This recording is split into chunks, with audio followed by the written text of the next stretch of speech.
안녕하세요. 부킹부킹의 윤꾼입니다. 오늘 살펴볼 책은 칼 포퍼의 삶은 문제 해결의 연속이다. 이 책에 대해서 이야기해 보겠습니다. 워낙에 유명한 철학계의 거장이죠.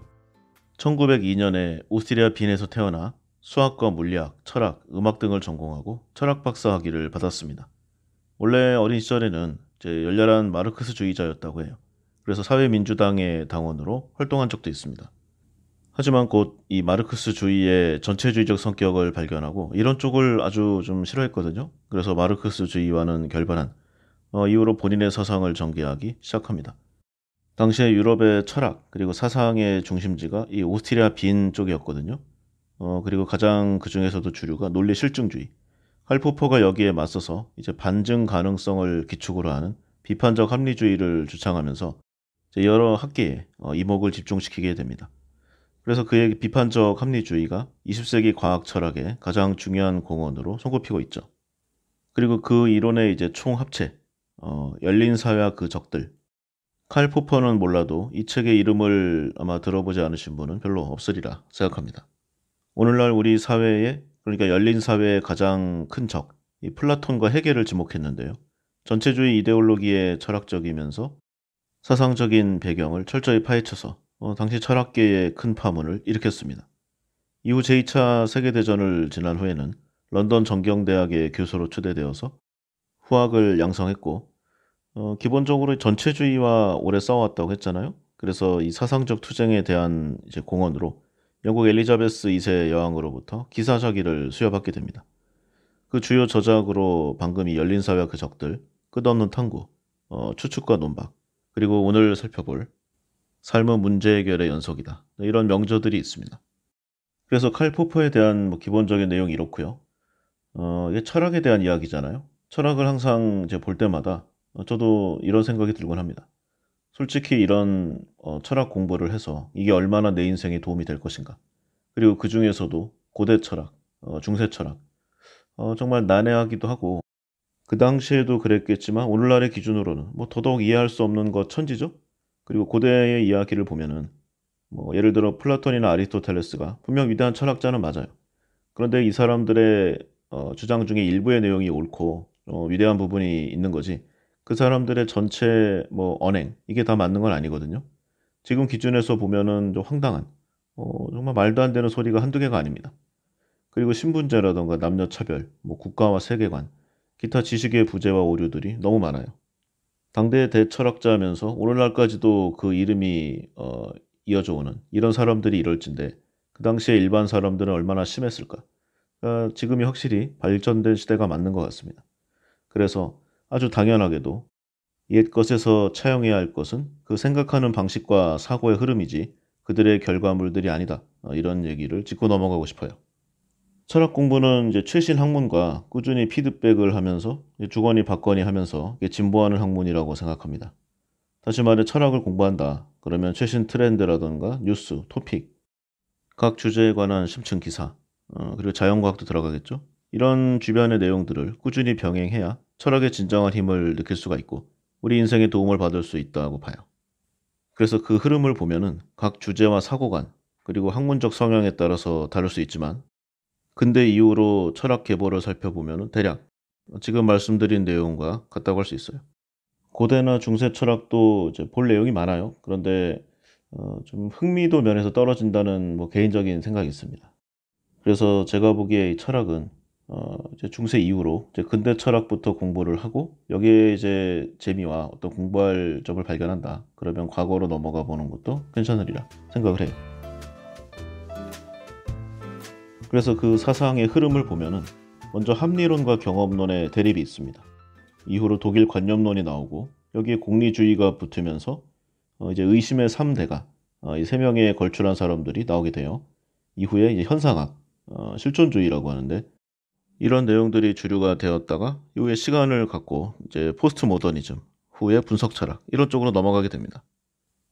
이 책을 설명하기 위한 이제 배경을 말씀드리는 거니까 각각을 이야기하면은 한 명이 진짜 몇 시간에도 모자라요. 그래서 짧게 보도록 하겠습니다. 먼저 합리론 철학자들 중에는 이제 유명한 데카르트, 라이프니츠, 스피노자 이런 사람들이 있는데요. 데카르트는 뭐 사실 설명이 필요 없는 사람이긴 한데 이제 한 1600년 이후로 활동했던 사람이죠. 그래서 프랑스의 이제 철학자, 수학자, 동시에 과학자이기도 하고요. 해석 기하학의 창시자로도 유명합니다. 그리고 합리론의 대표 주자고 아마 책 이름 많이 보셨을 거예요. 방법소설. 나는 생각한다, 고로 존재한다. 이게 계몽사상의 이제 근본 원리인데 이걸 처음으로 확립한 사람이 이 데카르트입니다. 그래서 철학은 여기서 뻗어나왔다. 이렇게 주장하는 사람들도 많죠. 그리고 스피노자, 이 네덜란드 출신인데 이 사람도 이제 합리주의 이쪽 개념입니다. 그런데 데카르트하고는 방향이 좀 달라서 데카르트의 이원론을 반대하고 일원론이 되어야 한다는 그런 주장을 했어요. 신을 보면은 신이라는 실체에서 산출되는 어떤 태도들이 있잖아요. 이게 모두 하나의 인과관계로 귀속되니까 세상이 필연적이 되고 그 세상 속에서 세상의 이 만물이 자신을 유지하려고 하는 이런 힘을 갖는데 이걸 코나투스라고 부릅니다. 이걸 계속 주장을 하죠. 그래서 이 코나투스가 운동과 정지의 비율을 일치시키려는 이제 관성을 의미하는데 사람들에게 있어서 이게 곧 자신을 보존하려는 욕망이다. 뭐 이런 내용입니다. 그래서 스피노자가 이 욕망을 가진 사람들 사이에서의 이 관계, 그러니까 이성을 통해서 각자의 욕망 추구가 이제 내적인 어떤 공통점에서 일치되는 그 지점이 있는데 여기서 이제 서로가 협력할 수 있는 동기 그리고 가치가 부여된다. 이런 주장을 했어요. 그리고 결과도 좋지만 중요하지만 이런 협력을 통해서만 행복한 사회를 이룰 수 있다. 민주주의적인 개념이죠. 이걸 펼치기도 했습니다. 그래서 합리론이 이렇고요. 여기에 대비되는 것이 경험론. 경험론의 학자들도 쟁쟁하죠. 존 로크, 데이비드 흉 이런 사람들이 다 여기 들어오고 있고요. 보통은 존 로크를 창시자로 좀 많이 보고 있습니다. 그리고 그에 못지않게 중요하게 보는 철학자가 휴인데 인성론이라는 책이 유명하죠. 그래서 종교 비판과 이 인과론에 대한 개념으로 이제 유명한 사람이고 좀 난해해 보이잖아요. 이 철학이라는 게. 그래서 형이상학적 문제를 이 사유하는 방식이 현실적인 일상의 이 문제를 사유하는 방식과 떨어진 게 아니고 현실 문제를 해결하는데 여기를 철학하는데 중요하다. 이렇게 생각했던 사람입니다. 그의 철학을 이제 구체화시키기 위해서 굉장히 많은 학문들을 공부를 했고요. 과학, 경제학, 심리학, 뭐 역사, 정치, 기타 모든 인문 방향의 공부들 이렇게 경계를 넘나들면서 배움을 추구한 대단한 사람입니다. 그래서 휴메의 이 사유가 지향하는 바가 언제나 인간 본성을 나타내고 있다. 그 점에서 사람들의 많은 관심을 끌었죠. 이 인성론을 보면은 데카르트의 방법적 회의를 이제 선행적 회의주의라고 평가하면서 어떤 추론으로도 사유 대상에 관한 확신을 애초부터 줄 수 없다. 뭐 이렇게 많은 비판을 했다고 합니다. 그래서 뭐 그 추구하는 바도 많고 알리고자 하는 내용도 뭐 훌륭한데 결정적으로 인기가 없었다고 해요. 유난히 재미가 없는 뭐 그런 부분이 많고 잘 판매량도 없고 그래서 조금 묻힐 뻔했다는 그런 얘기도 있어요. 그 외에 아까 그 로크가 거의 창시 개념이니까 그의 유명한 책이 이제 인간 오성론 그리고 버클리의 이제 인간 지식의 원리론 뭐 이런 것들이 유명합니다. 그리고 이게 뒤를 잇는 이제 독일 관념론으로 가는데 여기서 칸트와 헤겔이 등장을 하고요. 칸트는 뭐 근대 철학을 완성한 사람으로 불릴 정도니까 워낙 철학자 오브 철학자로 평가를 받고 있고요. 그의 유명한 저서들이죠. 순수 이성 비판, 실천 이성 비판, 그리고 판단력 비판. 이 3대 비판서가 특히 유명합니다. 이 세 권의 책을 정말 100% 이해하는 사람이 있을까? 이런 내용이 학계의 화두였던 때도 있었다고 합니다. 그리고 아까 헤겔 있잖아요. 이게 정신현상학하고 대논리학으로 유명한 사람인데 이 헤겔 뒤에 이제 뭐 칸트, 피이테, 셸링. 사실 제가 개인적으로 이 독일 관념론의 이런 뭐 철학 이쪽을 그렇게 재밌어 하진 않아요. 그러니까 여기를 공부해 보면서 뭐 이런저런 생각은 많이 했던 것 같습니다. 그리고 그 중에서 핵심을 보면은 제가 어떤 살아가면서 나름의 기준을 잡는 뭐 그런 문구들도 있긴 했는데 어쨌든 간에 흥미 면에서는 조금 떨어졌던 것 같아요. 그래서 언젠가 이제 살다 보면은 이제 철학을 공부하고 싶다는 생각이 한 번쯤은 든다고 합니다. 누구나. 그럴 때 너무 어떤 뭐 순서라던가 아니면은 뭐 사람들이 자꾸 이 사람은 해야 되니까 이 사람의 책은 봐야 되니까 이렇게 해라. 이걸 꼭 들을 필요도 없어요. 그냥 자기가 괜찮다고 생각하는 왠지 나와 합이 맞는 사람의 그 사람의 책들 중에서도 또 다 재밌는 게 아니거든요. 그러니까 선택해서 선별해서 보는 것도 전 나쁘지 않다고 생각합니다. 어쨌든 이 헤겔이 이 존재와 사유 그리고 인간의 주관과 객관의 이 모순을 하나의 체계 안에서 일치시키려고 했어요. 그래서 논리, 법, 사회, 역사, 미, 그리고 종교, 기타 인간 베이스의 이런 학문들을 좀 아우르는 하나의 거대한 체계를 구상해서 이후 철학 세계에 어마어마한 영향력을 행사하게 됩니다. 그리고 이 해겔이 전통 철학의 완성이면서 현대 철학의 비판적 출발점에 그런 좀 묘한 위치에 서 있어요. 전통 철학을 공부하든지 현대 철학을 보든지 간에 이 해겔을 모르고서는 철학을 깊이 있게 공부하는 것이 불가능하다. 뭐 이런 평가도 많이 있습니다. 근데 조금 전에 제가 이제 마음에 드는 사람을 보라고 했잖아요. 근데 또 그런 개념이 있어요. 예를 들어 우리가 대학 수학 능력 시험을 본다. 그러면은요. 국어, 영어, 수학을 공부하지 않고도 뭐 어떻게 점수를 맞을 수 있습니다. 그런데 좋은 점수가 나오기는 어렵죠. 이 해겔이 영어, 수학 중에 하나에는 들어간다. 적어도 철학사에 이 정도 영향력을 끼치고 있어요. 특히 현대 철학을 보면은 해겔 철학의 이 비판적 해석을 통해서 자기 철학의 정당성을 마련하고 있어요. 그러니까 여기를 어떤 기준점으로 삼고 있는 겁니다. 그래서 여기에 비해서 우리는 뭐뭐가 뛰어나다, 뭐뭐가 부족하다, 뭐뭐가 다르다 이런 개념이거든요. 그래서 해겔 철학을 이해하지 못하면 그들의 이야기 자체를 이해할 수 없다. 그런 의미에서 현대 철학은 오묘하다. 뭐 이런 내용들도 많이 있습니다. 그만큼 중요한 철학자로 평가받고 있는 해겔인데 동시에 이제 극도로 난해한 철학 중에서도 또 특히 난해하다. 이런 평가가 있어서 시작하자마자 포기하는 그런 철학자로도 유명합니다. 아까 기준점을 잡고 있다고 했잖아요. 그래서 100명의 철학자가 있으면 100명 전부가 서로 다른 해석을 내리는 이제 그런 사람으로도 유명합니다. 그리고 다 나름의 이유와 타당성이 있어요. 다 그럴듯하기 때문에 서로 자기가 내린 해석이 맞다고 맨날 싸워요. 이에 따른 오해와 이 오해를 반박하는 글도 엄청나게 많습니다. 그러면서 철학이 발달한다는 뭐 그런 얘기도 있는데 어쨌든 이 모든 것을 포괄하는 것도 역시 해겔 철학이라고 또 말하고 있죠. 그래서 관념론이 이렇고요. 다음으로 이제 공리주의죠. 여기는 뭐 중고등학교 교과서에도 많이 나오는 내용이에요. 철학자로는 밀이 유명하죠. 그리고 이제 근대 철학을 종결시키고 현대 철학의 문을 연 사람들이 이제 의심의 3대가 이 니체, 마르크스, 프로이트 이 차례입니다. 마르크스는 현대 철학의 어떤 해겔과 같은 그런 기준점을 제시하는 사람이기도 해요. 그러니까 이 사람의 사상과 같다, 비슷하다, 조금 다르다, 아예 다르다 뭐 이런 쪽으로 가는 겁니다. 그래서 니체, 마르크스, 프로이트 뭐 이런 사람들이 있고요. 니체는 뭐 짜라투스트라는 이렇게 말했다가 가장 유명한 책 중에 하나인데 제가 방송으로도 했죠. 그러니까 한번 참고해 보시기 바랍니다.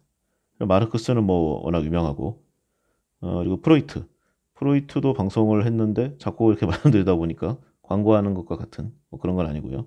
하여튼 한번 보시기 바랍니다.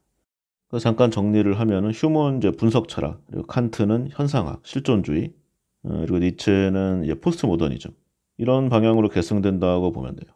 그러니까 각각 좀 중요한 변곡점에 서 있는 기준점을 제시하는 철학자라고 할 수 있죠.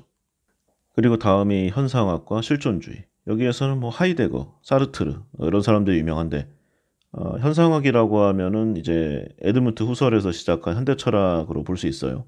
그 세계가 의식에 나타나는 이 자체를 현상이라고 명칭하는데 이 주어진 현상의 보편적인 특징과 조건들을 탐구한다. 뭐 이렇게 정의하고 있습니다. 학문적으로 보면은 이제 기존의 과학적 인식론이 인간의 이제 사고 능력을 중시하는데 현상학은 세계와 그 의식이 관계 맺는 그 자체에 관심을 가진다고 해요. 세계와 의식의 관계 맺음이 바로 현상으로 드러나는데 의식 주관과 세계와의 관계, 그러니까 나의 의식 주관과 다른 사람의 의식 주관과의 관계에 대한 학문입니다. 그러니까 이런 관계가 중요하고 이런 관계 사이에서 나타나는 것이 바로 현상이다. 그러니까 어떤 좀 대상 각각을 독립적으로 보는 것은 의미 없다. 이렇게 정의하고 있어요. 쉽게 말해 관계의 의미를 있는 그대로 연구하고 알아본다. 이게 현상학의 정의라고 할 수 있는데 이런 태도를 가짐으로써 이제 하나의 전체에 되는 이제 세계가 구성이 되겠죠.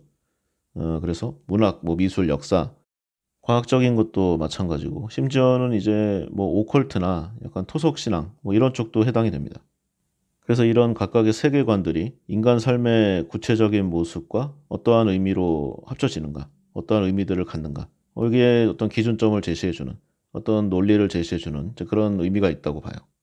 그래서 현상학은 기본 철학을 비롯해서 뭐 문학과 미술, 뭐 역사, 법률, 뭐 기타 인문학 이런 인간 이 삶에 밀접한 학문들 이런 전반에 있어서 영역 그리고 정당성을 확보하게 해줬고요. 현대 철학에 좀 영향을 크게 끼쳤어요. 그래서 약간 대륙 철학을 대표한 학문으로 평가받고 있습니다. 그리고 포스트 모더니즘, 이게 푸코, 들레즈 이런 사람이 유명하죠. 푸코는 푸코의 방법론, 그리고 그 방법론의 결과물, 이렇게 저서들이 좀 나뉘고 있는데 뭐 말과 사물, 지식의 고고학 뭐 이런 게 있고요. 뭐 성의 역사, 광기의 역사 이런 좀 방법론의 결과물에 해당하는 이런 책들이 인기가 많습니다. 그리고 이 이후에도 계속 뭐 분류를 하면은 나눌 수는 있는데 이제 분석 철학까지를 좀 마지막으로 보려고 해요. 크게 봐서 이제 뭐 루이스, 프레게, 그리고 비트겐슈타인. 비트겐슈타인은 이 칼 포퍼를 이야기하려면은 이 사람의 일대기가 좀 있어야 되기 때문에 뒤에 잠깐 보도록 하겠습니다. 그래서 대략 철학이 이제 이러한 흐름으로 가고 있고 옛날에는 이제 학문을 그냥 철학이라고 통칭을 했죠. 그래서 철학자라고 부르기도 하지만 뭐 아리스토텔레스나 플라톤 이런 사람들은 각각의 세부 항목의 수학자이자 과학자이기도 했습니다.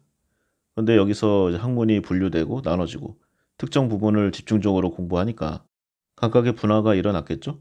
그래서 예전에는 한 사람이 다뤘던 철학들이 오늘날에는 물리학, 수학, 심리학, 화학, 사회학, 정치학 이렇게 좀 나눠서 설명되고 있습니다. 그리고 추가된 여러 가지 내용들이 이제 물리, 화학, 생물, 천문, 뭐 심리 나눠지지만 전부 철학의 한 갈래죠. 그러니까 이런 철학을 공부한다는 게 곧 전체를 본다는 것과 같은 내용입니다. 그러면 왜 철학을 공부해야 하는가? 처음에 했던 질문인데 세상을 바라보고 해석하는 눈이 완전히 달라져요. 제가 참 많은 사람들을 만나고 그중에는 이제 뭐 좀 성공했다, 아니면 돈이 많다, 아니면 뭐 명성이 있다, 이런 사람들이 많이 있었습니다. 그런데 그중에 뭐 철학을 많이 공부한다고 또는 뭐 책을 많이 읽는다고 반드시 성공하는 건 아니에요. 뭐 성공의 기준도 사람마다 틀리겠지만 그런데 어느 정도 위치에 올랐다. 적어도 다른 사람의 관심과 존경을 받는다. 그리고 사회적으로 어느 정도 성공했다. 그런 사람들은요. 예외 없이 하나같이 책을 많이 읽고 깊은 사색과 철학을 하는 사람들이었습니다. 같은 현상을 보고도 전혀 다른 맥락을 짚어낼 수 있는 그런 능력가들이었어요.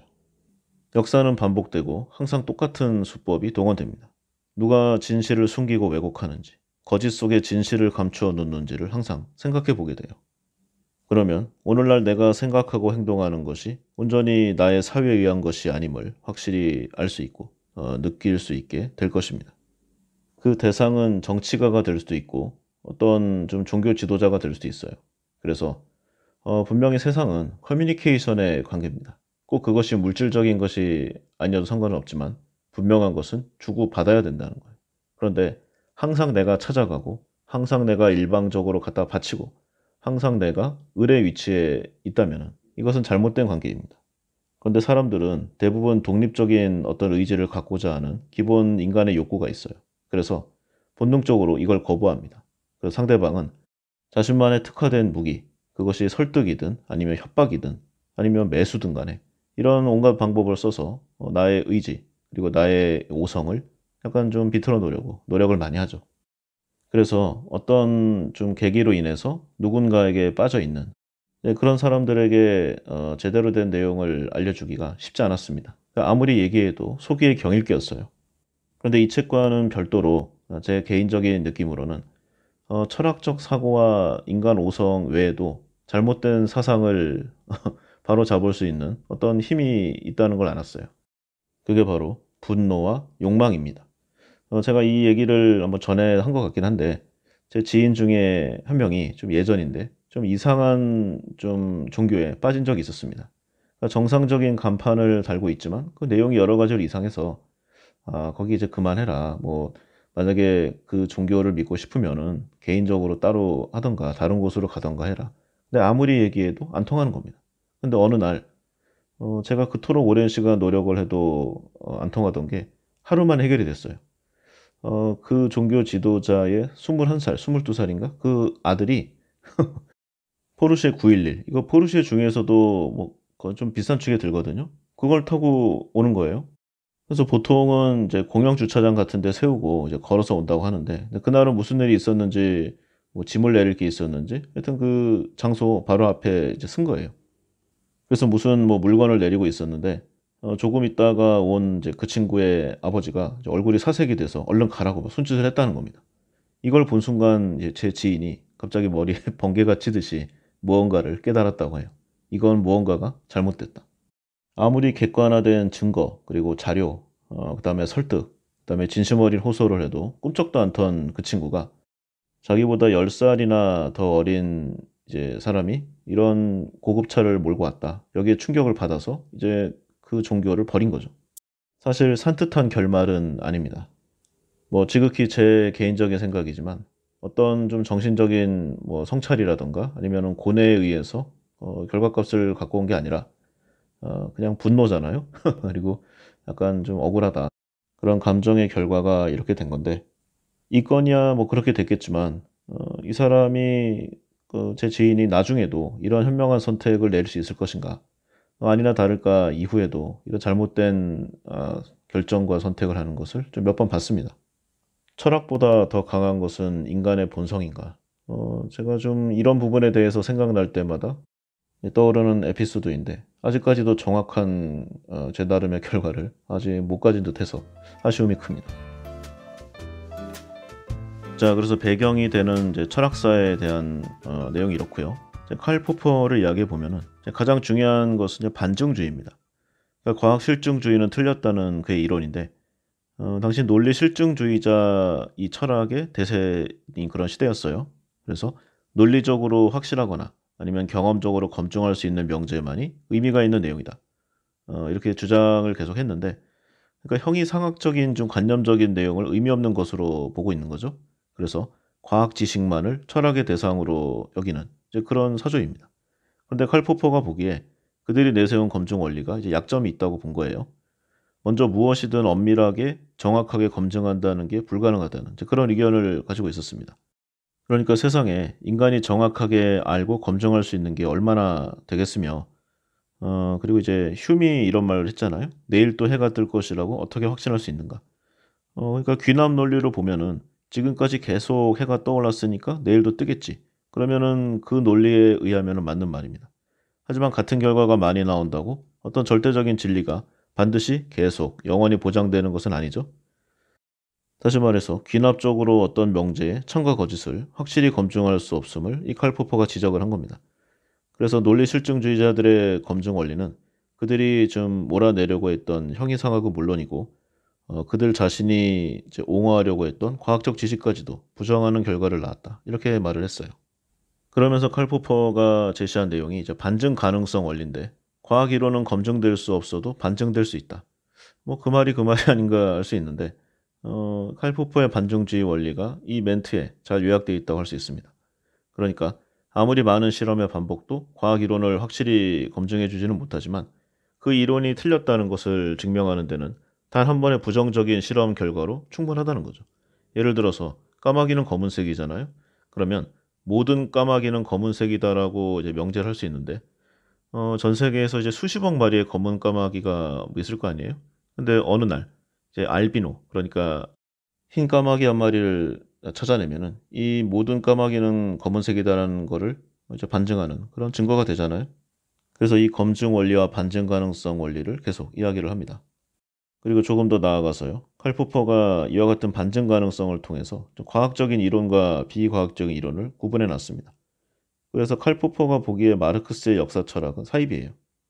왜냐하면은 마르크스 이론을 검증할 수 있는 사례들은 지지자에 의해서 엄청나게 많이 발견되었지만 이 이론을 반증할 수 있는 가능성이 없기 때문이라는 거죠. 포퍼의 예를 보면은 마르크스 역사 이론이 19세기 영국 이제 노동자들의 안전과 뭐 복지를 위해 여러 가지 대책을 도입했는데 이러한 사실이 마르크스주의자들의 역사적 예언에 어긋난다는 거죠. 왜냐하면은 자본주의에서는 지배계급은 노동자의 안전과 복지에 무관심하다. 노동자는 자본가에 의해서 착취되는 존재다. 그런데 뭐 설사 목적이 다른 곳에 있다고 하더라도 자본가가 이 노동자 측에 복지를 제공한 사실만은 확실하다는 거죠. 한마디로 반증되었다는 겁니다. 물론 일부 마르크스주의자들은 이러한 상황에서도 자신들의 예언이 맞았다 이렇게 주장을 했다고 해요. 왜냐하면 자본주의자들이 그런 대책을 세웠다는 것은 이게 노동자들이 참다 못해서 곧 혁명을 일으킬 수 있으니까 여기에 맞춰서 어느 정도 달래려고 한 뭐 그런 정책이었다. 뭐 이렇게 말하는 거죠. 그래도 칼포퍼는 그럴 수 있겠지만 어쨌든 간에 사실 자체는 명확하다. 이걸 계속 밀어붙인 겁니다. 그래서 칼포퍼의 반증주의로 보면은 이제 자신이 이해할 수 없는 것은 다 과학의 영역이 아니라 미신, 이 점성술과 같다는 표현을 했는데 이렇게 말해도 맞고 저래도 맞다. 그럼 반증할 가능성이 없다는 거예요. 하지만 과학 이론들은 언제나 반증 가능성을 가지고 있고 그렇기 때문에 진정한 철학, 진짜 과학이라고 말할 수 있다. 이렇게 주장하는 겁니다. 그리고 과학이 이제 이런 쪽에서 좋은 게 예측이 틀리면 그 이론을 언제나 철회하겠다. 이게 진정한 과학의 특성이라고 본 거죠. 하지만 예를 들어 마르크스의 역사 철학을 보면은 자신들의 어떤 잘못이 드러날 경우 그것을 지적한 의견을 끝도 없이 반박한다는 겁니다. 그리고 때에 따라서는 이런 메시지의 반박이 불가능할 때는 이제 메신저를 공격한다. 그런 말을 주장한 사람에게 피해를 입힌다. 이렇게 본 거죠. 그래서 포포의 이론을 종합해 보면은 과학은 하나의 가설을 제시하고 이를 반증하려고 노력함으로써 진보하고 발전한다. 뭐 이런 내용입니다. 그래서 이제 반증주의를 사회철학의 영역으로 확장한 이 논문과 저서의 이 총합이 이제 열린 사회와 그 적들이라는 이제 책으로 나왔는데 그러니까 비판을 금지하는 전체주의는 열린 사회의 적이다. 뭐 이게 한 줄 요약입니다. 제목이 굉장히 도발적이잖아요. 여기서 적이란 뭐 항상 싸움의 대상이니까 적이 정체가 뭐고 왜 투쟁의 대상이고 그러면 열린 사회는 뭔가 그 내용들이 이 책에 이제 계속 나옵니다. 그래서 이론적인 토대가 이제 반증주의 과학 철학을 깔고 있는데 그러니까 이 열린 사회와 그 적들 책이 그가 과학 철학에서 정리한 논리를 이제 사회 철학 영역으로 확장했다. 이렇게 보면은 막 무난할 거예요. 그래서 이 열린 사회의 성격을 이해하는 핵심 열쇠가 이제 반증. 이렇게 보면 됩니다. 그래서 아까의 흰 까마귀 같이 이제 어떤 주장은 엄격한 이제 사회에서의 테스트를 받게 되는데 이게 반증되면 그 이론은 폐기되지만 반증되지 않는 것은 살아남는다. 그래서 반증을 위한 비판과 토론이 이제 살아있는 사회가 열린 사회고 이 점에서 보면은 과학자 사회야말로 열린 사회의 표본이다. 이렇게 주장하고 있습니다. 그래서 다른 의견을 인정하지 않고 전체에게 한 곳을 바라보게 하는 이 전체주의를 가장 안 좋은 대상으로 정의했어요. 한마디로 적이라는 거고.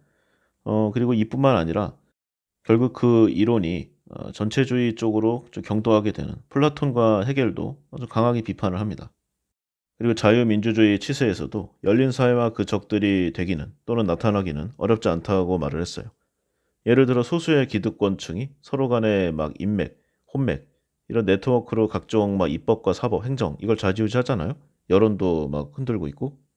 그러면 이거는 자유민주주의로 포장한 실제적인 전체주의라고 말하고 있는 겁니다. 제가 그동안 여러 방송의 내용으로 언론은 누구에게 장악돼 있고 그 대주주는 누구이고 그다음에 정치 세력에서 누가 누구와 혼인을 맺고 있고 누가 누구와 사돈 관계이고 이런 내용을 몇 번 했어요. 과연 현재 우리나라는 자유민주주의 국가인가? 저는 아니라고 봅니다. 그런데 대부분의 사람들이 이미 어떻게 헤게모니가 넘어갔는지조차 인지하지 못하고 있어요. 물론 인지하고 있더라도 자신의 주장이 틀렸다, 내 생각이 틀렸다는 것을 이제 인정하기 싫은 이제 확증 편향의 뭐 그런 연장선일 수도 있는데 어쨌든 간에 그 완고한 사고의 그런 흐름이 안타까운 거죠. 사람들은 이제 특정 부분의 정보의 통제, 그러니까 주로 기득권층이 알려주기 싫어하는 내용들, 예를 들어서 공기업의 민영화 과정을 통한 이권의 획득, 일반 국민은 이 부가 빠져나가는지도 모르게 당하게 돼요. 또 정치적으로는 내각제를 채택하려는 그런 흐름들이 많은데 이렇게 한번 되면은요. 저기 일본처럼 수상이 누가 되든 공천권을 쥐고 있는 계파의 보스가 사실상의 중심 권력자가 되게 됩니다. 뭐 좌파나 우파 그리고 뭐 부자, 빈자, 남녀노소, 기타 이런 대한민국 안의 사람들은 각자의 사상과 의식에서 차이를 가지고 있는데 뭐 사람이란 어쩔 수 없는 것이죠. 그래서 서로 간에 생각의 차이가 있다는 사실이야말로 다양성이 존재하는 민주주의의 건전한 특징입니다. 그런데 이 모든 사람들의 적이 바로 내각제를 주장하는 정치인과 언론임을 절대로 잊어서는 안 될 거예요. 저는 단언합니다. 내각제를 주장하는 정치인이 바로 열린 사회의 적입니다. 보통 대통령의 과도한 권한을 견제해야 한다는 그런 미명 아래 이런 내각제를 주장하는 사람들이 많아요. 그러면 꼭 살펴보십시오. 요즘 찾아보기 어렵지 않습니다. 그 사람의 과거 이력, 태어난 집안, 누구누구와 결혼해서 어떻게 혼맥을 맺었는가, 인맥을 형성했는가 잘 확인해 봐야 됩니다. 이들의 상당수가요. 집안 대대로 정치인 집안, 그리고 언론 법조계 출신의 그런 사람들이 대부분입니다. 열린 사회와 그 적들은 이제 특정 자신들의 정체를 내세우지 않고 조용히 파고드는 것으로 방식을 바꿨음을 절대로 잊어서는 안 될 것입니다. 자, 뭐 부가적인 내용이 이렇고요. 이 책 삶은 문제 해결의 연속이다를 하기 전에 칼 포퍼의 이제 사고, 그다음에 철학의 내용을 설명하기에는 이 열린 사회와 그 적들이 좀 딱 적합해요. 그래서 이 내용을 먼저 간단히 보면은 먼저 이제 1권 또는 상편 이렇게 나눠져 있거든요. 그 두 권짜리입니다. 그래서 첫 번째는 플라톤의 철학, 그리고 두 번째는 이제 헤겔과 마르크스의 철학을 비판하고 있어요. 그래서 칼 포퍼가 이 책에서 생각하는 열린 사회의 적들이 바로 플라톤과 헤겔, 마르크스를 가리키고 있습니다. 다시 말해서 이들이 비록 위대한 사상가일지라도 전체주의를 정당화하는 또는 전체주의를 지향하는 그런 철학적 배경을 좀 제시했다는 점에서 아주 강하게 비판하고 있어요. 뭐 예를 들어서 이제 플라톤이 왜 전체주의인가라고 할 수 있지만 이 사람이 이제 철인 정치론을 주장했잖아요. 그러니까 전체주의와 독재자를 옹호하는 겁니다. 보통 영웅은 이제 그 주변에 이제 사람들이 모이고 그 사람들을 베이스로 해서 어떤 국가나 이제 집단을 일으키게 되는데 이게 이제 군벌 아니면 족벌, 귀족으로 굳어지게 되는 거죠. 사회가 경직화되는 겁니다. 그래서 이게 한때는 이제 히틀러의 이제 나치즘 여기에 좀 정당성을 부여하는 그런 철학이 되기도 했어요. 특히 그의 이상국가론을 보면 유토피아주의를 반영하고 있는데 어떤 좀 미리 설계한 좀 청사진에 따라서 사회 전체를 이쪽으로 가야 된다. 그러니까 변혁시키고자 하는 그게 너무 심해서 비타협적이고 급진주의를 띠게 된다. 이렇게 주장하고 있어요. 그래서 이러한 경우에는 좀 이상을 실현한다는 미명하에 그러니까 뭐 이런 말 많잖아요. 대를 위한 소의 희생, 폭력을 긍정하게 되고 이런 좀 집단적인 폭력을 찬양하게 되는 이런 쪽으로 발전하게 된다는 거예요. 그래서 그 결과가 나치의 유대인 학살 같은 이제 끔찍한 만행인데 이런 걸 태연하게 자행하는 것도 이러한 철학적 사고와 무관하지 않다. 이게 칼 포퍼의 견해입니다. 근데 뭐 철인 통치, 철인 정치가 뭐 나쁜 것만 아니겠죠? 다만 이 전제가 필요합니다. 그 통치 계급에 탁월성이 있어야 돼요. 그런데 현실을 보면은 정치에서 탁월성이란 전체가 이제 생략된 채 계급 아니면 특정 집단 이 통치를 정당화하는 근거로 이 철인 통치가 종종 동원되어 왔습니다. 뭐 소련의 스탈린 뭐 통치 시기도 이런 예로 들 수 있죠. 탁월하기 때문에 통치하는 것이어야 하는데 통치하기 때문에 탁월한다. 한마디로 본말전도. 그러니까 권력만이 정치를 주장하는 오늘날의 현실 정치에서도 심심찮게 일어나고 있습니다. 그리고 이 플라톤은 그 이론 중에 재미있는 내용이 있어서 여기만 잠깐 좀 보겠습니다. 기본적으로 이 시대가 이제 귀족 정치잖아요. 그 기본이 핏줄입니다. 혈통. 누가 누구의 아들인가, 누가 누구의 자식인가, 어떤 피를 물려받았는가. 한마디로 어느 집안의 자식인지가 탁월성을 입증하는 이제 그런 증빙인데요. 이 플라톤의 철인 통치 체제에서는 이제 차자 공유라는 게 있어서 자기 자식과 아버지가 누구인지 서로 알 수 없게 만들어놨어요. 그러니까 혈통이 소멸된다는 겁니다. 아버지의 탁월성과 아들의 탁월성은 전혀 별개의 현상으로 자리 잡는 사회적 단절, 그러니까 구조가 형성된다는 거죠. 차자 공유가 무엇인가? 여기 플라톤 국가에 보면은 이 내용이 나오는데 이상적인 국가의 모습으로 설정하고 있어요. 이 플라톤의 이상 국가를 보면은 인간이 영혼의 구조에 상응해서 이제 군인, 정치가, 생산자 세 계급으로 나뉘어집니다. 이 세 계급 중에 군인과 정치가 계급은 재산을 소유할 수 없어요. 동시에 결혼하지도 못하죠. 그런데 결혼은 가족의 필수 조건이잖아요. 결혼하지 못하면 가족을 이루지도 못합니다. 하지만 이들에게서 어떤 후손을 볼 권리나 의무를 박탈할 그런 힘은 없어요. 아무리 국가라고 해도. 더욱이 군인과 정치가가 갖는 우수한 능력은 이들이 많은 자손을 낳는 것을 사회적으로 바람직하게 보고 있습니다. 물론 이 직업군이 우수하다는 것은 플라톤의 개인적인 생각일 뿐이에요.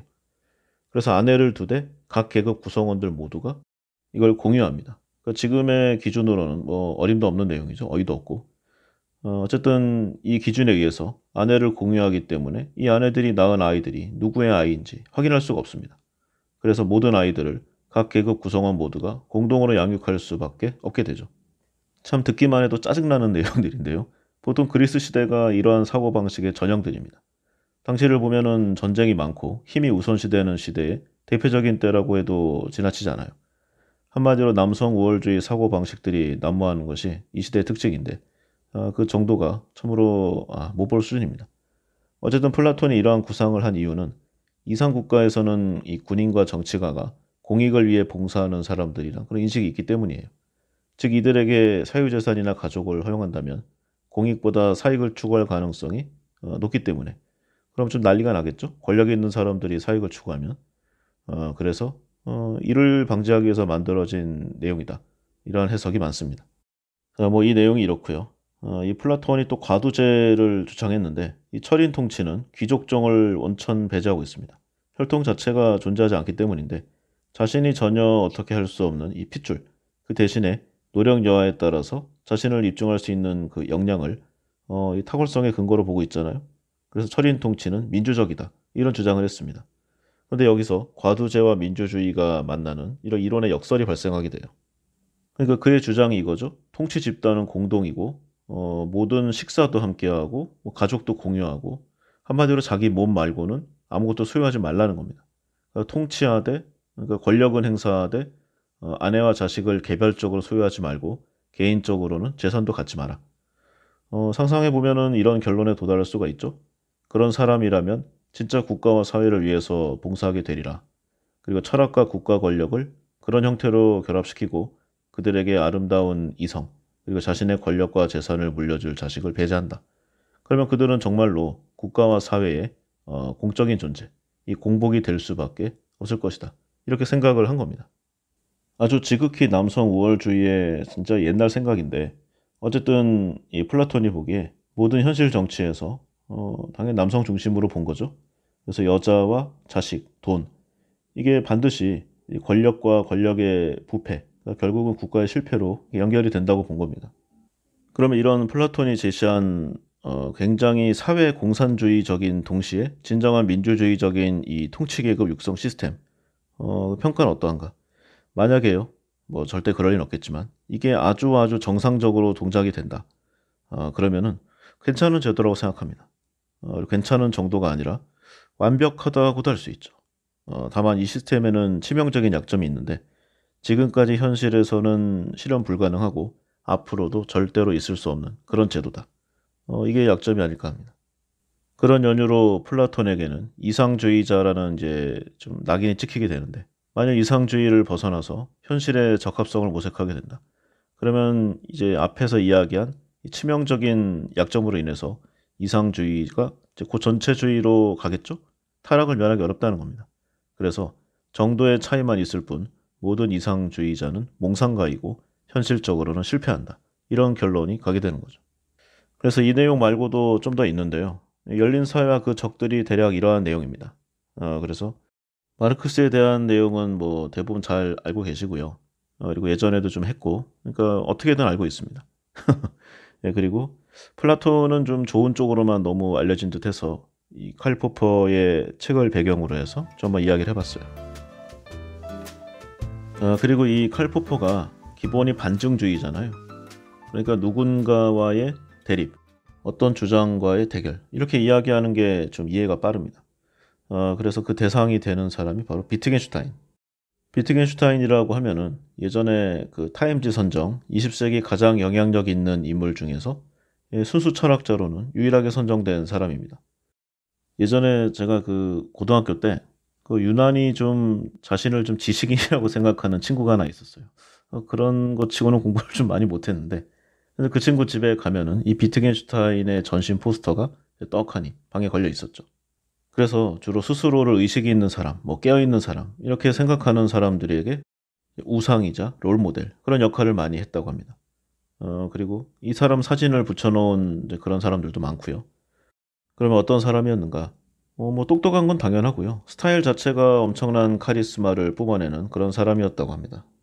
이 비트겐슈타인을 접한 사람들이 그를 좋아하거나 뭐 싫어하는 그러니까 호불호에 상관없이 그의 어떤 폭발적인 에너지에 이끌리는 느낌을 받았다. 이런 공통된 의견이 많아요. 그러니까 약간은 철학자보다는 종교의 교주 예, 그런 느낌도 있습니다. 그리고 좀 생소하지만요. 굉장히 특이한 좀 일생을 살았어요. 그리고 철학적으로 어떤 울림을 주는 좀 대단한 철학자인 것만은 분명하다고 하겠습니다. 그래서 그 특이하다는 비트겐슈타인의 삶을 좀 보면은 굉장히 부자인 집에 태어났다고 합니다.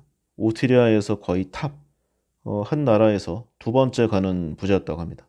이 당시에 오스트리아는 이제 지금보다 훨씬 파워 있는 국가였고요. 뭐 군국주의 국가였잖아요. 군사력, 경제력 그리고 정치적인 영향력도 상당히 셌습니다. 이 나라의 두 번째 가는 부자인데 첫 번째의 부자가 로스차일드 가문이었어요. 그러니까 오스트리아가 아니라 다른 나라였다면 본인의 가문이 1등이라는 거죠. 두 번째라고 하기에도 좀 그런 수준입니다. 여기에서 이제 아들로 태어난 게 비트겐슈타인이 처음에는 현재의 명성과 다르게 무난한, 그러니까 평범한 어린 시절을 보냈다고 합니다.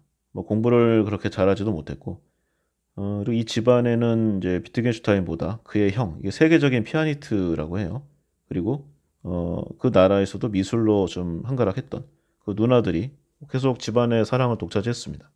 그래서 어떤 특별한 재능을 보이지 못한 채 유년기를 이제 보내게 되죠. 근데 이제 부잣집 아들로 당시에는 좀 예술이나 아니면 정치 권력으로 가는 게 일상 코스인데 이제 공학에 흥미를 느꼈다고 해요. 근데 이 아버지가 돈이 많은 집안이라고 했잖아요. 그 어떤 제조 물품을 파는 기업입니다.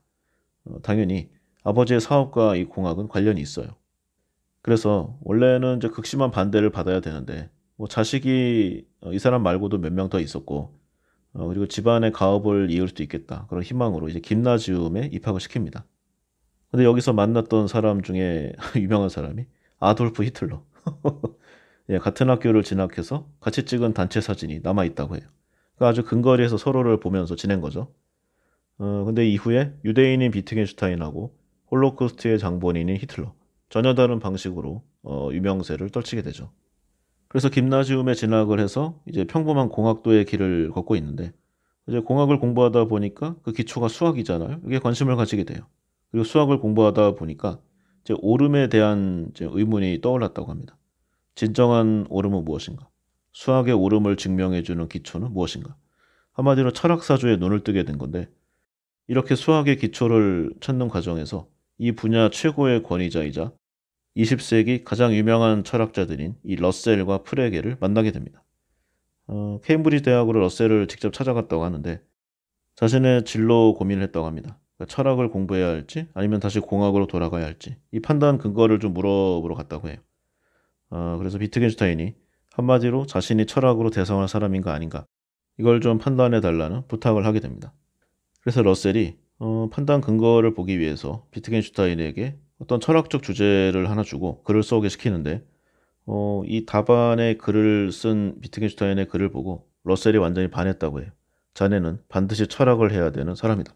러셀은 뒤에도 이 비트겐슈타인을 많이 조명했는데요. 전형적인 천재의 모습이었다는 게 이제 대부분의 공통된 내용입니다. 그래서 이렇게 인정을 받고 러셀과 케임브리지 생활을 몇 년 한 다음에 비트겐슈타인이 이제 돌연 오스트리아 군대에 자원 입대를 하게 돼요.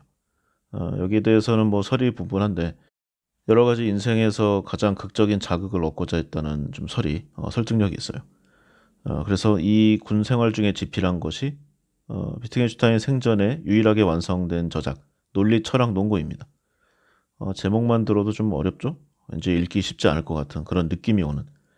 근데 출간 당시에도 이 러셀을 비롯해서 대부분의 철학자, 논리학자들도 이해하지 못했다고 합니다. 심지어는 이 논리 철학 논고에 러셀이 쓴 이 추천사를 본 비트겐슈타인, 러셀이 논리 철학 논거를 제대로 이해하지도 못했다고 비난하기도 했습니다. 근데 이제 철학이라고 굳이 어렵게 쓸 필요는 없다는 생각을 좀 많이 해요. 정말로 잘하는 사람들은 항상 쉽게 얘기합니다. 그러니까 자신의 머릿속에 있는 내용을 뭐 자기는 이해하고 있겠죠. 근데 다른 사람에게 쉽게 이야기하지 못하면 제대로 알지 못한다. 저는 요즘에 이런 생각을 많이 해요. 누가 뭐라고 하든 상관없습니다. 저는 이 기준으로 사람을 판별하고요. 지금까지 대부분 맞았어요. 그래서 우수하다고 전해지는 옛 시대의 인물들을 맹목적으로 신뢰하지 않는 편입니다. 이 당시는 그랬죠. 대학은커녕 중고등학교 정도만 나와도 똑똑하다는 평가를 받던 시대였습니다. 19세기, 20세기. 동서양을 막론하고요. 이 사람들은 기회를 많이 부여받았고 본인의 능력에 더해서 집안과 가문, 그리고 인맥 네트워크, 기타 여러 영향력이 플러스로 작용했음에 확실합니다. 그리고 이러한 것들은 고대로 올라가면 더 심했겠죠? 당장 오늘 벌어서 내일 먹고 살 수도 없는 사람들이 대부분인데 공부를 제대로 했다. 그러면 어떻게든 도움을 받은 겁니다. 그것도 굉장히요. 그래서 이 예전부터 지금에 이르는 역사적 레전드들, 그들의 지식과 생각의 방식을 참고하는 것은 좋고 뭐 당연히 해야 할 공부의 방법이겠죠. 그러나 그들의 결과치에 대해서 무조건적인 찬양, 어떤 절대적인 지표로 삼아서 이 이론과 안 맞으니까 틀렸다. 뭐 이런 내용이라든가 이러이러한 사상과는 맞지 않으니까 뭐 인정하지 않는다. 이런 행동은 지양해야 한다는 점을 한 번쯤은 짚고 넘어가고자 합니다. 그래서 비트겐슈타인을 다시 보면은요. 비록 자신의 이 책을 이해한 사람은 거의 없었지만 전쟁에서 돌아온 비트겐슈타인이 이 논리 철학 논고로 세상 모든 철학 문제를 한 번에 마무리하겠다. 이렇게 선언하면서 시골에 좀 은인자중하는 그런 시기를 갖게 돼요. 그리고 공교롭게 그 시기에 이제 아버지가 돌아가시게 되는데 막대한 재산이 주어졌을 거 아닙니까? 워낙에 부자니까. 그런데 다른 남매들에게 모두 나누어주고 자신은 시골에서 검소한 생활을 했다고 합니다. 초등학교 교사, 뭐 건축가 이런 일들을 전전해놓은 이 비트겐슈타인. 자신의 저작인 이 논리 철학 논고가 생각보다 완전하지 않다. 이런 생각을 하게 되면서 다시 케임브리지 대학으로 컴백하게 돼요. 재벌의 아들로 태어나서 유산을 상속받는 풍족한 생활을 할 수 있었잖아요. 그리고 대학에서의 안정된 생활도 마다하고 이 철학적 문제를 해결하는 것에 몰두하며 살은 그의 인생. 그리고 마지막 유작인 철학적 탐구를 집필하던 중에 사망하게 됩니다. 비트겐슈타인에 대해서는 뭐 여러 해석이 엇갈리기도 하고 그 사상이 어렵기로 유명해요.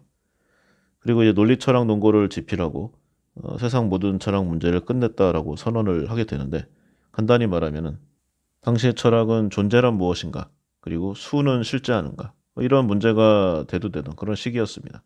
그런데 이런 종류의 문장들이 논제들이 결론적으로는 답이 나올 수 없는 그런 거잖아요.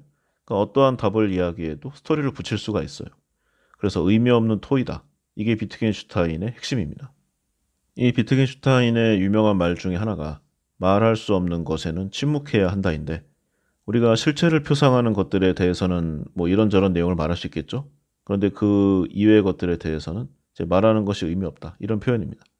예를 들어서 어떤 물건을 지칭하는 것은 의미가 있지만 그 존재, 어떤 수, 이렇게 명확한 대응을 현실에서 찾을 수 없는 말들은 할 필요가 없다. 의미가 없다. 이런 걸 나타내는 거죠.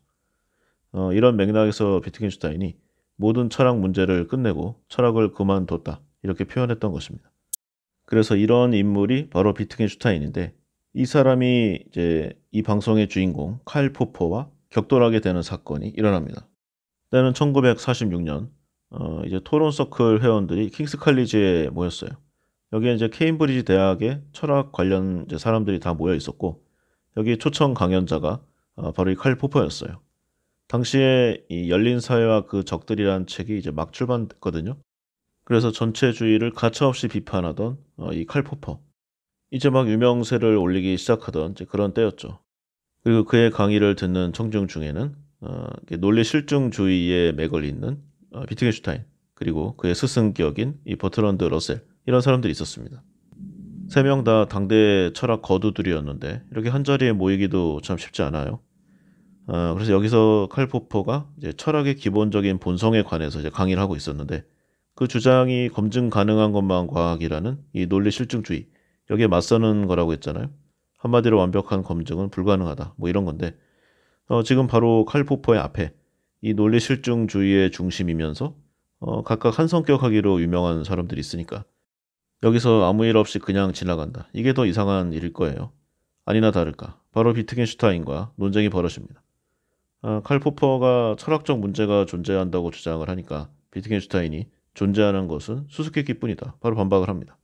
그리고 한참 옥신각신하다가 결국에는 이 회의실 벽난로에 있던 이 부직갱이를 들고 싸웠다. 이 소문이 날 정도로 격렬했다고 합니다. 그래서 후일 자서전에 이 포퍼가 비트겐슈타인이 이 부직갱이를 휘둘렀다. 이렇게 말을 한 내용이 있고요. 그러다가 이제 어떤 문제가 제기됐을 때 비트겐슈타인이 뭐 도덕적인 규범의 예를 들어보라. 이렇게 칼 포퍼의 윤리학의 지위에 관한 문제를 반박했다고 합니다. 그러자 칼 포퍼가 초청 연설을 부직갱이로 위협하지 않는 것 이렇게 자극적으로 답변했다고 해요. 그래서 이에 격분한 비트겐슈타인이 이걸 집어 던지고 나가버렸다. 뭐 이런 내용인데 뭐 반대편에서는 당연히 그런 일이 없었다 뭐 이렇게 하겠죠. 그래서 이게 뭐 철학사에 상당히 스캔들로 좀 회자가 됐는데 이게 뭐 그리 대단한 일이겠습니까? 뭐 한마디 할 수도 있는 거죠. 그리고 과학사를 보면은 평생을 걸쳐서 원수같이 살아온 사람들도 많은데 뭐 이거 막대기 하나 휘두른 것 같고 너무 큰 의미를 부여했다. 이런 생각도 솔직히 들어요. 근데 어쨌든 결과를 떠나서 두 사람의 인지도는 더욱더 상승하게 됩니다. 그런데 이 두 사람을 보면은 당시 오스트리아 이 빈 지역의 어떤 좀 지식의 이 흐름, 이 사조가 있었을 거 아니에요? 그래서 비슷한 영향을 받았다는 공통점은 있는데 사실은 차이점이 훨씬 컸습니다. 일단 비트겐슈타인이 엄청난 이 부유한 집안의 아들이었다고 했잖아요. 상류사의 모든 덕을 다 받았습니다. 근데 칼 포퍼는 상대적으로 좀 가난했고요. 비트겐슈타인이 뭐 러셀이라던가 이제 케인스의 도움을 받아서 책 딱 한 권 내고 엄청난 철학자가 됐잖아요. 논리 철학 논고. 근데 포퍼는 이제 막 이름을 얻기 시작했던 이 당시에는 비주류였습니다. 그리고 포퍼는 상대적으로 여러 저작과 논문을 냈는데도 생각보다 아직 대접받지 못하던 그런 상황이었어요. 그리고 비트겐슈타인이 이제 인식론에 집착해왔던 당시의 철학 풍토를 이제 언어 분석의 문제로 바꿔놓았는데 뭐 진리는 명제의 검증에 달려있다 이런 거잖아요. 그런데 포퍼는 좀 달랐습니다. 명제의 검증은 한계가 있고 그것을 넘어선 철학의 문제가 있다. 그래서 아까 그 검은 백조, 흰 백조가 나온 거고 그래서 과학 이론은 늘 반증에 열려 있어야 한다. 이게 포퍼의 주장이니까 서로 잘 안 맞아요. 그래서 누가 옳은지 누가 더 뛰어난지는 뭐 함부로 말하기 어렵지만 근데 적어도 인기에서만큼은 비트겐슈타인이 확실히 앞서는 것 같습니다. 어쨌건 뭐 재미있는 사건이면 분명하고요. 이 칼 포퍼에 대해서 설명을 뭐 하면은 잘 좀 와닿지가 않더라고요. 그래서 약간 상대되는 사람들하고 그 이론들을 이야기해 보면서 칼 포퍼를 알아보는 그런 시간을 가져봤습니다. 그래서 이 책 삶은 문제 해결의 연속이다를 보면은 책이 이제 좀 분량이 있고 상당히 좀 내용을 담은 게 많아요. 그래서 역시 다 하긴 어려우니까 제가 임팩트를 받았다고 생각되는 부분을 위주로 한번 살펴보도록 하겠습니다. 이제 자유의 사상을 설파하면서 자신의 옳음을 증명하는 것보다 다른 사람에게서 배우는 것이 더 중요하고 나아가서 남의 의견을 무조건 받아들이는 게 아니라 자기 생각에 대한 남의 비판을 받아들이되 남의 생각을 신중히 비판한다. 그러면서 타인에게 기꺼이 배울 의향이 있어야 하니까 비판적 논의를 계속 강조를 합니다. 그래서 그 예로 이제 러셀을 들고 있는데 비트겐슈타인이나 이제 다른 사람들에 비하면 이제 인연이 약하다고 할 수 있어요. 그러나 이 내용을 좀 인정하고 있습니다. 그래서 러셀은 그 누구도 뛰어넘을 자 없는 대스승이다. 그의 이론과 학설에 동조하지 않는다고 해도 그의 말을 듣다 보면 그를 존경할 수밖에 없다. 항상 명쾌하고 단순하고 직설적으로 이야기했기 때문이다. 뭐 이런 내용이 있습니다. 그리고 이 내용이 좀 가슴에 와닿아요. 우리가 피를 흘리지 않고 통치자를 물러나게 할 수 있다면 우리는 자유로운 것이다. 여러 역사가 떠오르죠. 국민들이 원한다는 이유 하나만으로 잘못된 통치자를 바꿀 수 있다. 그렇다면 그것은 자유민주주의 국가라는 이 내용이 핵심입니다. 다만 자유의 중요성을 강조하면서도 그 한계치를 이야기했는데 자유롭기만 하면 모든 것이 잘 될 거라면서 자유를 맹목적으로 찬양하는 것은 어리석은 일일 뿐더러 극히 위험한 것이다. 자고로 한 사람의 인생이 얼마나 잘 흘러가는가, 잘 풀리는가. 여기에는 그 사람이 가진 능력도 중요하지만 대체로 어떤 행운, 운의 문제가 작용되며 비교적 작은 부분은 그 사람의 능력이나 성실성 같은 여러 가지 미덕에도 좌우되는 바가 크다. 뭐 이런 내용도 이야기했습니다. 그리고 민주주의의 허상에 관한 내용도 있는데 사실 국민이 통치하는 곳은 없다. 오로지 정부가 통치할 뿐이다. 우리 잘 생각해 보면은요. 굉장히 자유로운 것처럼 되어 있지만 상당히 많은 제약이 있습니다. 예를 들어 보면은 저기 뭐 북한은 말할 것도 없고 중국도 사회주의란 건 알고 있지만 요즘에는 정말 심하게 계급제 사회가 되고 있어요. 그리고 이게 어떤 사상이라던가 아니면은 뭐 배경, 능력 이런 것도 아니고요. 오로지 공산당에 충성을 하는가 안 하는가 그걸로 여러 등급의 사람으로 나누나요. 그래서 하위 등급의 사람은 비행기도 못 타고요. 기차도 못 탑니다. 부동산도 구입하지 못하고 굉장히 제재가 많이 따르죠. 그리고 하위 등급의 사람과 교류한다는 것만으로 상위 등급의 사람이 하위 등급으로 떨어집니다. 이게 현재의 중국 사회입니다. 그래서 칼 포퍼가 말한 대로 이제 열린 사회 적이 된 나라의 대표적인 거죠. 원래 미국이 중국이랑 사이가 안 좋죠, 최근에. 근데 유럽은 상대적으로 중국에 미국보다는 좀 관대한 편이었습니다. 그런데 푸틴의 러시아가 우크라이나에 하는 여러 가지 행동들이 있잖아요. 전쟁을 일으키고. 그러니까 독재자에 의한 전체주의는 굉장히 위험하다고 인식을 한 겁니다. 그래서 점점 그 관계를 정리하고 있는 상황이죠. 특히 경제적인 부분에서 가시적인 내용이 많이 나오고 있는데 구글링 등의 이제 유럽 중국 관계에 쳐보시면은 최근에 바뀐 법령이라든가 해지되거나 결렬된 그런 이제 경제적인 내용들이 많이 나옵니다. 그리고 멀리 갈 것도 없죠. 지금 우리나라를 보면은 각 부처의 장관, 책임자 이런 사람들이 이제 특정 직군의 사람들이 집중적으로 배치되고 있죠. 여러 가지 의미가 있습니다. 그래서 이 민주주의에 관해서 칼 포퍼는 제도는 쉽게 바뀌어서는 안 되고 하지만 그 중요성을 상기하기 위해서 때로 비판적으로 논의하는 것이 필요하다. 격렬하게. 뭐 그런 내용이 있습니다. 그리고 이제 삶은 문제 해결의 과정이다를 보면은 이제 생물의 진화에서 오류 수정에 관해서 말해요. 그래서 이 생물이 DNA적인 오류 수정을 하는 것은 이제 거의 유일한 생명체 진화의 수단이다. 생물의 진화는 오류로 가득 차 있고 오류의 수정은 아주 천천히 이루어진다. 그러니까 철학이 곧 과학이라는 증거가 이런 내용에서 나옵니다. 그래서 모든 삶은 그리고 모든 생은 문제 해결의 과정인데 여기서 해당되는 모든 생물이 그 개체가 실력이 좋건 뭐 형편없건 아니면 성공하건 못하건 간에 기술적 문제를 해결해 나가는 각각이 발명가 겸 전문가들이다. 뭐 이런 내용을 이야기합니다. 이 내용은 먼 훗날 리처드 도킨스의 이기적 유전자로 증명이 되었죠. 철학은 과학이다. 깊은 생각과 사고의 확장이 반드시 필요한 것이다. 그 증거가 아닌가 하는 생각을 해봅니다. 그리고 훈수의 법칙이 있어요. 가장 어렵고 핵심적인 문제를 발견하는 사람은 외부자인 경우가 많다. 비즈니스계에서 이런 내용 많이 일어나죠. 어떤 부품을 뭐 바꾼다 아니면은 뭐 줄인다 이렇게 하고 있는데 전혀 새로운 외부의 사람이 와가지고 이거를 어떤 케이스에 모듈화로 만들어 버린다거나 아니면은 아예 내연기관차를 전기차로 바꿔버린다거나 뭐 이런 내용들이 있습니다. 그리고 장기나 바둑 두다 보면은 옆에서 보면은 훨씬 잘 보이죠. 긴장감도 적고 본인 실력보다도 더 윗수의 수를 보게 됩니다. 근데 본인이 플레이어가 되면은 또 그게 잘 안 되죠. 그래서 항상 평정심을 유지할 수 있어야 하고 객관적으로 바라볼 수 있어야 하는데 참 말은 쉽지만 어려운 내용입니다.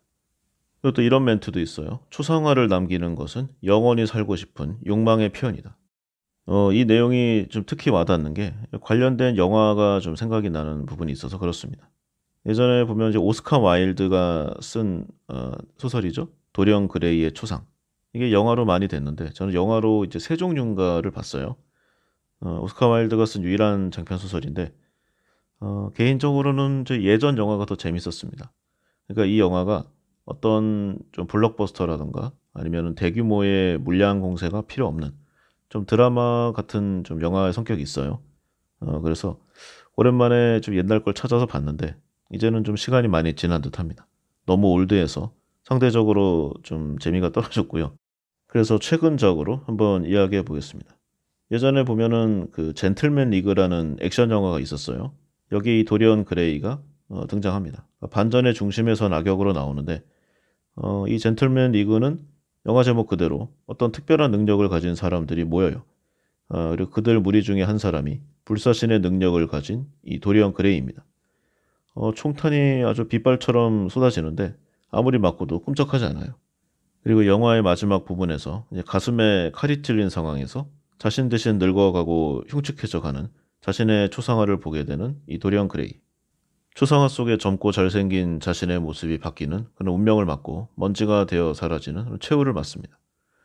그래서 이 내용을 이제 다시 현대판으로 각색한 게 이제 2009년에 도리언 그레이 작품인데 흥행은 뭐 그렇게 안 됐다고 해요. 왜냐면은 이게 좀 진중히 봐야 되는데 어떤 화끈하거나 아니면은 좀 자극적이거나 하는 그런 부분이 좀 적거든요. 여러 가지 생각해 보게 되는 영화인데 어쨌든 간에 좀 금전적인 부분에서는 좀 아쉬운 내용이 있었다고 합니다.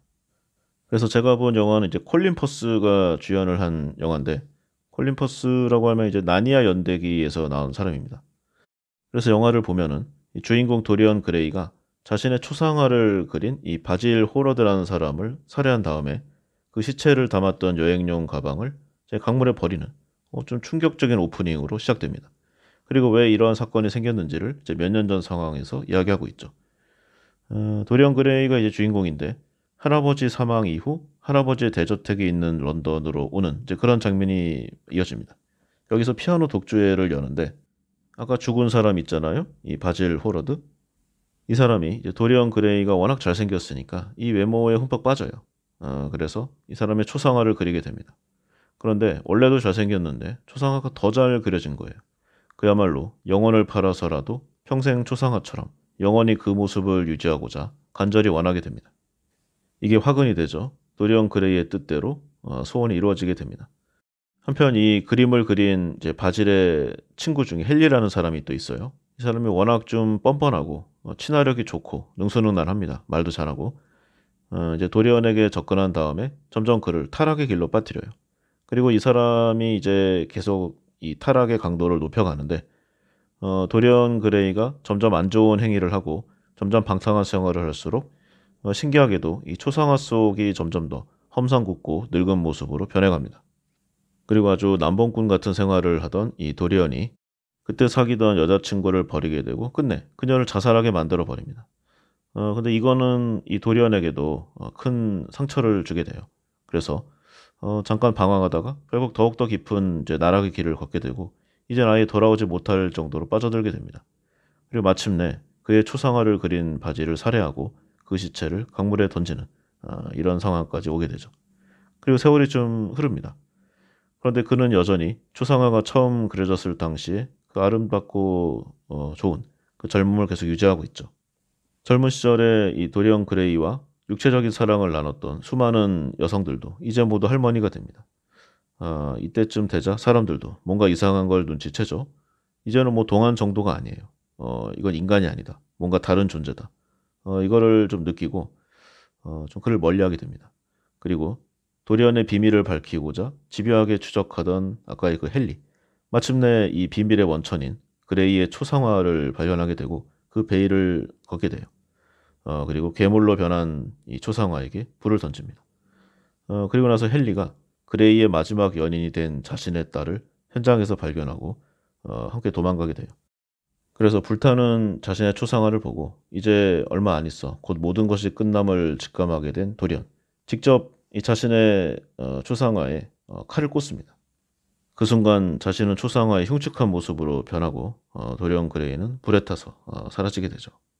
그렇게 영화는 이제 헨리가 도리언의 집에서 원래의 모습으로 돌아간 도리언 그레이의 초상화를 확인하면서 막을 내리게 됩니다.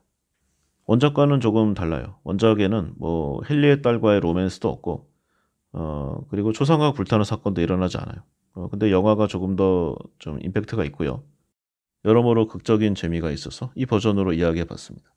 다만 이 마지막 장면하고 이렇게 재생되는 장면은 옛날 영화가 더 재밌는데 예전에는 이제 그 구 버전은 초상화가 아니라 이제 비디오 테이프예요. 그래서 비디오 테이프에 여배우가 자신의 어떤 연기, 그러니까 좀 남성을 유혹하는 그런 짧은 동작이 있는 그 연기가 이제 그 비디오 테이프 안에 들어 있고요. 그 비디오 테이프 안에 자신의 그 모습이 점점 늙어가는 이제 그걸 확인하게 되는 겁니다. 그래서 이 여자가 어떤 잘못을 저지를 때마다 얼만큼의 큰 잘못인가, 얼마나 더 늙었을까, 그거를 한 번씩 꺼내서 재생시켜 보는데 점점 더 흉측해져 가는 그 모습이 굉장히 공포스러웠어요. 지금 보면은 뭐 무슨 뭐 괴기 영화라던가 그런 뭐 심령 영화에 비하면은 뭐 특수 분장 같은 게 어림도 없을 정도지만 그 분위기가 주는 묘한 긴장감하고 그 그로데스크한 그런 느낌이 아주 섬찟했습니다. 나쁜 짓을 저지르면 안 되겠다. 어디저래 봤을 때는 이런 느낌도 있었죠. 그래서 도리언 그레이의 초상 이 영화가 이렇고요. 그 작가의 오스카 와일드를 뭐 좀 부연해 보면은 굉장히 건방진 태도가 많았다고 합니다. 젊은 시절부터도 지팡이를 짚고 아주 독특한 표정으로 정면을 응시하는 그런 내용들이 많았다고 해요. 좀 기이한 행동을 많이 했다고 하는데 특이한 옷들을 즐겨 입었고 그리고 이제 여러 가지 의미에서 이제 남자 동성애자를 의미하는 그런 일들이 많았다고 합니다. 당시는 19세기 말 영국인데 법적으로 동성애가 금지되던 시기였어요. 근데 당시에 어떤 이제 귀족하고 동성애 관계를 가졌고 이제 소송을 당하게 돼요. 그 귀족의 아버지한테. 결국 패소해서 감옥에서 형까지 살게 되고 나중에는 추방당하게 됩니다. 그래서 파리의 한 호텔에서 병에 걸려 쓸쓸히 생을 마감했다고 하는데 결국 그의 작품만이 남아서 그를 대변하는 어쩌면 이것이야말로 그 사람의 오스카 와일드의 초상이 아닐까 이런 생각도 해봤습니다. 다시 칼 포퍼를 보면은요, 이제 냉소주의적 역사관도 갖고 있습니다. 그래서 한평생 지루함을 느낀 적이 거의 없다고 해요. 그러니까 매일매일을 최선을 다해서 살았다고 합니다. 그리고 냉소주의자들은 탐욕이 모든 것을 좌우했다고 주장한다. 우리가 역사를 어떻게 바라보느냐 하는 문제는 굉장히 중요하다. 그러한 시각은 우리의 결정과 행동을 좌우한다. 기본적으로 좀 시니컬한 생각을 많이 했고요. 여기에 관련된 내용들이 그의 작품과 그의 철학적 소고에 많이 들어갔다고 합니다. 그리고 보수와 진보에 대해서도 많은 언급을 했는데 이 과학적 근거라는 것이 과연 이치에 합당하다는 것을 진정 사실로 알고 있는가? 실제로 비판적으로 검증해 보았는가? 이걸 계속 물었다고 해요. 그리고 자신은 낙관론자고 낙관론자로서 미래에 대한 어떤 지식도 없다. 따라서 어떤 예측도 하지 않는다. 우리는 우리가 비판할 수 있고 또 비판해야 할 현재와 우리가 영향을 줄 수 있는 예측 불가능한 미래를 명확히 구분지어야 한다. 이런 내용을 많이 이야기했습니다. 그리고 마르크스에 대한 비판이 가장 많아요. 그래서 마르크스가 말하는 자본주의는 머릿속에서 꾸며낸 현실적으로 불가능한 체제이며 즉 망상에 지나지 않는다. 신랄하죠? 근데 이 내용은 이런저런 부분에서 많이 했으니까 그래서 열린 사회의 힘을 인식해야 하고 우리의 역사를 보면은 폭력적이고 끔찍하기만 하며 부에 대한 어떤 좀 권력에 대한 탐욕으로만 움직인다. 이런 냉소적 역사관에 휩쓸리지 않도록 각성해야 한다. 비록 본인은 냉소주의적이지만 이런 내용도 많이 합니다. 그리고 인문 철학적 내용을 많이 해서 좀 상대적으로 덜 알려져 있는데 자연과학에 대한 언급도 많이 있습니다. 이 책도 그렇고요. 그래서 공통점, 자연과학과 사회과학은 언제나 문제에서 출발한다. 또 모든 유기생물이 법칙이나 규칙을 쫓도록 조건화되어 있음을 알 수 있는데 모든 생물은 자신이 속한 환경에서 법칙이나 규칙을 기대하고 있다. 나는 대개의 경우 이러한 기대들이 유전적으로 결정되어 있다고 본다. 즉 우리의 모든 것, 대부분은 타고난다. 이런 내용을 말하고 있습니다. 그리고 진화론적 지식론에 대해서 또 많이 이야기하고 있는데 우리가 가진 지식을 보면은 많은 진리가 포함되어 있을 수 있지만 확실성은 거의 없고 따라서 우리는 우리가 세운 가설에 비판적으로 접근해야 하는 필요성이 있다. 이 칼 포퍼의 이제 이야기에 대부분이 맞는 얘기예요. 그리고 크게 생각할 필요도 없죠. 정당한 부분들이 많은데 이 사람에 대한 비판도 많이 있습니다. 그러니까 얼마나 관념론적인 철학이 많았는가. 사실을 사실대로 기술하는 것 자체에 대한 비판이 많았다. 여러 가지로 생각해 볼 내용이 아닐 수 없습니다. 그리고 지구의 이제 지질학 그리고 생물학에 대해서도 언급이 있는데 지구 생명체의 진화 초기를 보면은 산소가 거의 없었을 당시 이제 유황이 산소의 역할을 대신했다고 말하고 있어요. 보통 보면은 우리가 산소 대폭발이라고 해가지고 원래는 이제 이산화탄소나 기타 다른 이제 기체 또는 영양분을 매개체로 하는 생명체가 대부분이었습니다. 그런데 어떤 인계점 폭발을 이제 기점으로 해서 그때부터 산소를 베이스로 하는 생명체의 세상이 됐잖아요. 인간도 그렇고. 그래서 모든 것은 해당 생물 자신에게 달려 있고 그 생물의 구조, 그 생물의 상태, 활동성 이런 것은 스스로가 결정할 뿐이다. 환경에 적응하면서. 근데 이 내용과는 다르게 좀 흥미로운 부분이 있습니다. 이 칼 포퍼가 학문을 시작하던 그러니까 좀 이름을 이제 얻기 시작한 게 한 40년도부터인데 1940년대에는 칼 포퍼가 이제 진화론도 사이비 과학이라고 주장했다는 사실이에요. 그때 그의 논리는 이렇습니다. 어떤 개체가 살아남느냐고 물으면 진화론은 적응을 잘한 개체가 그렇다고 대답을 하는데 그러면 적응을 잘한 개체는 무엇이냐고 물으면 더 잘 살아남은 개체라고 답을 한다. 이런 식의 진화론은 동어 반복에 지나지 않으면서 반증이 불가능하다. 반증 불가의 사유에 의해서 진화론은 사이비 과학이다. 이런 주장을 했습니다. 그런데 시간이 좀 지나서요. 포퍼는 이 진화론에 대한 자신의 이해가 얼마나 모자랐는지를 금방 깨달았다고 해요. 그래서 진화론을 사이비 과학으로 규정했던 것에 대해서 정식으로 사과를 하게 됩니다. 그리고 주장을 바꾸게 되죠. 심지어 말년에 가면은 이 생물 진화론과 지식 변동론을 결합시킨 이른바 진화 인식론이라는 내용을 이제 설파하게 됩니다. 그리고 여기에 대한 책까지 출간을 해요. 지식 성장의 원리인 대담한 추측과 혹독한 반증. 이게 생물 진화의 원리인 맹목적인 변이와 선택적 보존을 빼닮았다. 이렇게 생각했다고 하는데 이 칼 포퍼가 일평생 화두로 삼았던 게 합리성이잖아요. 그러니까 비판의 직면에서 반증의 시도에 눈을 감지 않는 지식인의 정직성. 이걸 자신이 지킨 겁니다. 일평생 그가 주장했던 게 이제 반증주의잖아요. 여기에 입각해서 자유로운 비판이 가능한 열린 사회를 꿈꿨고 이 내용을 스스로에게도 적용하는데 주저하지 않았다는 점에서 저는 칼 포퍼를 굉장히 높게 평가합니다. 이게 학자까지 갈 필요도 없어요. 누군가의 말, 행동, 이게 틀렸다. 이렇게 표현하면은요. 상대는 자신이 틀렸다는 사실을 절대로 인정하지 않습니다. 하더라도 마지못해 하죠. 어떠한 객관적인 증거를 제시해도 인정하고 싶지 않습니다. 그런데 평생 학문으로 먹고 산 사람이 그것도 이 시대에 이러한 자기 적용을 잘했다. 분명히 높이 평가할 만한 사실이에요. 그리고 그의 학문과 철학에 대한 내용은 이 케플러의 우주론, 그리고 경험적 비판론, 그리고 육체와 정신의 문제에 대한 실제론적인 고찰, 여기까지 이어집니다. 그래서 책을 한번 보시면은 이 내용에 관한 부분도 재미가 있어요. 그래서 제가 지금 책의 내용을 한 3분의 1에서 한 절반 정도를 아주 대략적인 내용만 좀 이야기를 해봤습니다. 이 책이 이제 칼 포퍼의 지식이 집대성돼 있다, 이렇게 할 수도 있는 책이거든요. 그러니까 잠깐 들어서는 이제 잘 와닿지가 않아요. 직접 책을 사서 읽어보고 이 부분에 대해서 자신의 인생 경험에 녹여보고 좀 찾아보고 그래야 본인의 지식이 되리라고 생각합니다. 이 반증주의가 또 실제로 찾아보고 거기에 대한 여러 가지 대응책을 확인해보는 그런 과정이 필요하잖아요. 그러니까 이 책을 여러 가지 방향으로 생각해보는 것 자체가 이 책의 가르침을 따른다. 저는 그렇게 생각을 합니다. 그런데 지금까지 했으면은 이제 이런 질문이 나올 수 있잖아요.